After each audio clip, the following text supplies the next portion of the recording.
Hello, my name is Mark Taylor, and you're very welcome to the show, which is part of the Education on Fire podcast network. I just wanted to take this moment to thank our sponsor, the National Association for Primary Education, who speak for young children and all who live and work for them. This can include parents, teachers, governors, and all those interested in primary education. NAPE, which is a non-political charity, works tirelessly to support teachers in the classroom and leads the primary umbrella group of 30 primary subject associations and unions, and gives teachers and schools a voice at governmental level at consultation meetings with ministers for schools. If you'd like your voice to be heard and to find out more information, please visit their website at nape.org.uk. That's nape.org.uk.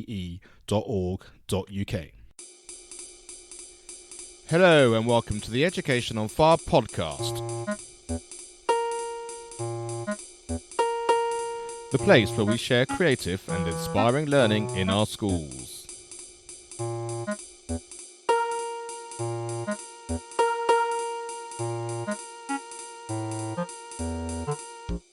Hello, my name is Mark Taylor. Welcome back to our Wellbeing season. And today I'm delighted to be joined by Emily Askman, and she's from a company called Peppy Pals. And her mission is to reform the regulatory landscape and change the education system from having a sole focus on the brain to include mind and heart. And as head of education, I just think that's an amazing place to start. So welcome, Emily, and thanks for chatting to us today. Hi, so nice to be here, Mark.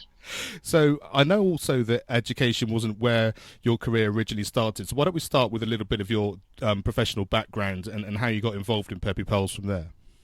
Definitely. Yeah, it's actually a funny story, as I started out to educate myself as a lawyer and was really on a corporate track, working on a quite big law firm with mergers and acquisitions. But one evening we had an event with our pro bono team at the firm, and our Peppy Pals founder, Rosie Linder, was there, and she pitched her company, and it was like someone had truly spoken to me what I should be doing, and that was not the corporate law side. So I just grabbed Rosie right away on the event at my current employer and asked her how I could help in any way. And her response was in the best way to just keep on with the pro bono work. So I did so for about 1.5 years, working at the law firm, but with my heart working really with Peppy Pals. So that was basically how I met her. And it's amazing, isn't it, how sometimes your life can change like that. So did you have no inkling at all that the corporate world that you were heading into wasn't really fitting for you, or was it the fact that you suddenly had this whole new world opened up that made the big difference?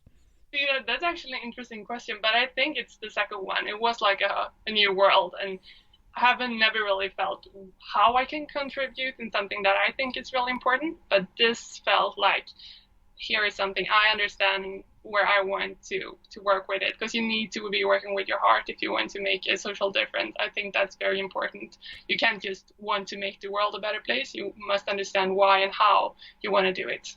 I think that's very true, and the thing I love about these stories as I hear them when we're chatting on the podcast is the fact that you never quite know when these sort of light bulb moments are going to happen. It might be that it's like you say when you're already into your work. It might be when you're a teenager. It might be almost a third or fourth career, or something happens in your life that makes you suddenly, this is a slightly different world than I was expecting. But it doesn't really matter as long as that you understand that it can happen, and probably it will do if you're open to that kind of thing. And I think that's where these conversations are so exciting, is because if it just sort of ignites even an interest from someone, then their life can be very transformed very quickly.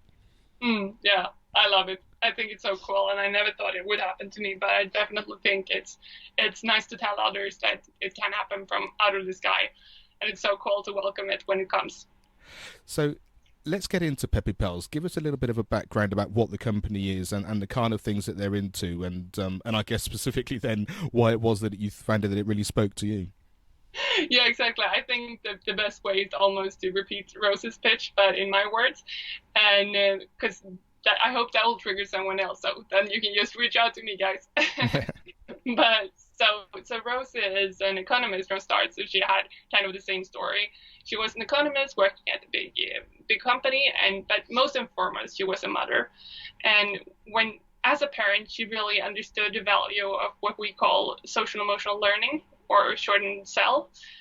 which means like recognizing and handle your emotions and skills such as teamwork, empathy, and resilience. And that was something that was close to her heart. But when she was raising her kids, she realized that she had a lack of playful tools to do so, because you can't just put a toddler down and like, let's talk empathy. That doesn't work. But she was searching the field and couldn't find anything. And at the same time, she really believed and saw the power of games, how they really captured the children's attention and could get so much attraction from them. And she wanted to use this power for something meaningful. So she decided to make those match. So she wanted to gamify social emotional learning, basically.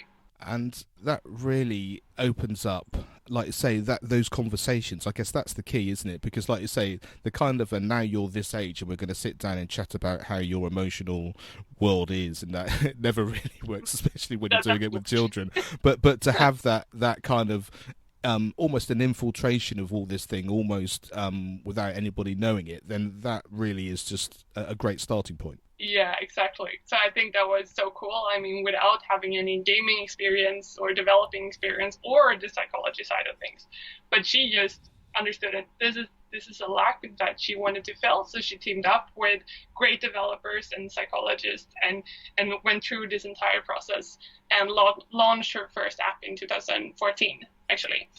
And she made the games. It's 5 gender-neutral animals that interact with each other. And all they do is language-free. They don't talk to each other in words that anyone understands. It's just sounds and body language. So that's really cool that it can be used and viewed and played by children all over the world. So that was an incredible journey to manage to do that. And actually, Peppy Pals was the first company in the world to gamify social emotional learning without language, which we're really proud of course. Absolutely, I can imagine. And the important thing is to mention the fact that, you said it's so research based, and the fact that it's not just a game for the game's sake. It comes from a real understanding of what's involved in helping these children to learn. Yes, I think that's an excellent point. Thanks for making it, because we really wanted to do it from the start. So everything is done so thoroughly. We have tested the characters, so the children relate to them. They're based on psychological figures, so you can see, like, it's easy for children to, oh, that's exactly like the kid Todd in my kindergarten class did. That's how they all reacted in this scenario, because we want them to really start to feel and think about how others react differently in the same situation. So it's done very thoroughly from the start, and also they're tested so children really can participate them as gender neutral, because we didn't want there to be any barriers. And exactly what age are these apps and the games actually aimed at? Is it preschool, early primary school? What's the age range? Yeah, preschool is the app's focus, but as Peppy Pals moved along, we have also developed a teaching aid, actually a web-based platform which used the same techniques, but has a more comprehensive questions to discuss to take it up one level. And then we also reach children up to age 8 approximately. And also beyond the games and everything, you've also into movies and books as well. So how's the company expanding, and what sort of worlds is it entering into? Yeah, we are expanding in all directions. I think we started with an app which went viral across the world, so didn't have any national barriers. But then we just keep them producing, as you said, the TV series and books, and also the teaching aid. But now we want to go into a phase where we're more consciously reaching different markets. We're biggest in the Nordics. We're a Swedish company from start, so we want to reach more children in UK and US more consciously. That's our next step on the move. And you mentioned that, I mean, that's the great thing about apps, isn't it? It's the fact that it's something that parents can have on their devices to support children at home, but it's also very much in terms of working with schools as well and getting it involved in that environment too. Yeah, I love it. It's so cool. And we think that social emotional learning is one of those skills that definitely needs to be teach both at home and in schools. It's so important that not just both parties blame the other one or send the responsibility over, but so we really want to give tools both for parents and for schools to teach their skills. And that's the only way to really train someone, because it's really digging into their personality and learn how to live life in the best way possible. So that's really an amazing thing with apps, as you say. As I said at the beginning, your idea is to sort of reform the landscape and to change the education system, to include the heart in mind. How do you think that's going to happen, and what's sort of your vision of how that may look? Is it just a question of sort of using more technology and opening those doors in that way, or is it much more about talking to governments and policymakers to kind of have a more breadth within the education system? That's a very good question, and I think the answer is really that we have to go every way to make such a change. It's not something we can do overnight. It's a long process, and we at Peppy Pals really work hard to educate people of the benefits of social emotional learning, because many people have heard about it but don't really understand how revolutionary the evidence is, and it's growing every day. So we try to be present in as many platforms as possible, and we're a lot on stage on global conferences to really spark people to want to work with this, and it's so important. And also, as I have my degree in law from the beginning, I wanted to use it to find the best way to reach out to the right people to try to make a legal change as well. Because in most countries it is possible and required in some small way to work with these skills, but it's not at all as emphasized as other skills such as math or language skills. And that's something I think we need to do on the regulatory level. I guess the starting point is what is education for? And when we are very much in a society at the moment where you go to school, it's high testing often, and you're taught things that you need to learn. And some people have this sense where the actual sort of growing up part of it and the more human part of it is done at home. But I think that's great if you come from a very secure family, if you have that sort of support at home. But I think education as a system as a whole should have such a broad emphasis on everything that everybody gets the option and the opportunity to be able to understand or be enlightened in this kind of way, to actually make it work for them and to be introduced to it. And I think, like you say, it needs that kind of emphasis on changing of curriculum or changing of legislation or something like that to make that work. But at the same time, I think as we have more of these conversations and teachers start to really understand as well that they do have the ability to bring this in even around the current curriculums. Exactly, definitely. And that's, as I said, there are different ways to reach and make this change happen, and reaching teachers and making them want to prioritize these subjects are definitely one of the best ways to make a change in the short term. And on your point, I also wanted to add that since the requirements in the future workforce also is changing. We're talking a lot about 21st century skills. As more and more jobs are optimized, then we will always need our hard facts that schools are teaching, but we will need other things as well. So the robots can take our jobs, basically. And we have so much statistics saying that young children entering school will have jobs that don't exist yet. So we need to prepare them for another future than we have today. And that's where I think it's another way to convince schools that it's really something that they have an important role within and should be proud to take lead on. Yes, absolutely, and I think that's a really important point. The fact that they're seen as sort of leaders and guiding lights in terms of understanding that kind of thing. And it is a question often, isn't it, that if the head or the senior leadership team of a school are actually involved and really pushing it from the top, then it's much easier for that to then infiltrate down through to individual teachers within a school or a whole group of schools. Yeah, that's a very good point. Definitely. The thing I also like about the fact that your focus is to start very young is the fact that it becomes very much just an acceptance of, which is very true, is that this is essentially who you are. It's an integral part of who you are. And then, like I say, the more academic stuff they're tools, they're things that you learn which are very important for you as well. I think sometimes a lot of the whole conversation around well-being can be the fact that when you have a problem or when there's an issue that comes up, you then start to think about well-being as a way to fix the problem that you're in. And I think this focus of starting young, just to say that well-being is an integral part of what we are, who we are, just being aware of ourselves in your mind, in your heart, as well as your brain, then I would imagine that's got lots of positive repercussions later on, because then there isn't that sense that you're fixing anything. It's the fact that you're just in tune with who you are from that very early stages of life. Yes, yeah, it's very nicely put, definitely. So that's basically how we think about wellness on the mental side, that it both promotes the positive mental health, but it also prevents mental disorders. And this is empirical proven in many studies.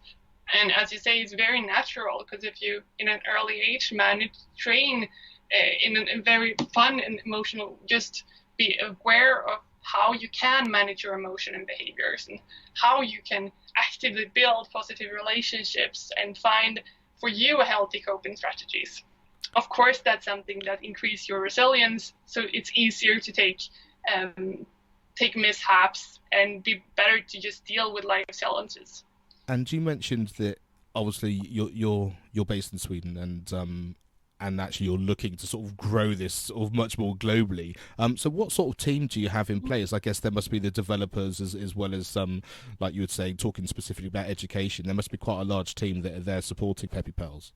Yeah, we're actually not that big of a team yet, but we have a really strong investor that went in last summer, and that's Lego Ventures, which made us super proud because this was their first investment in another intellectual property brand. So that's something we're really proud of. And as they have the tools how to scale globally, we rely a lot on their support.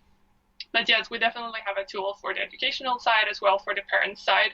But for us, our main approach is to work with partners, and we work closely with organizations and other corporations that have similar values to us.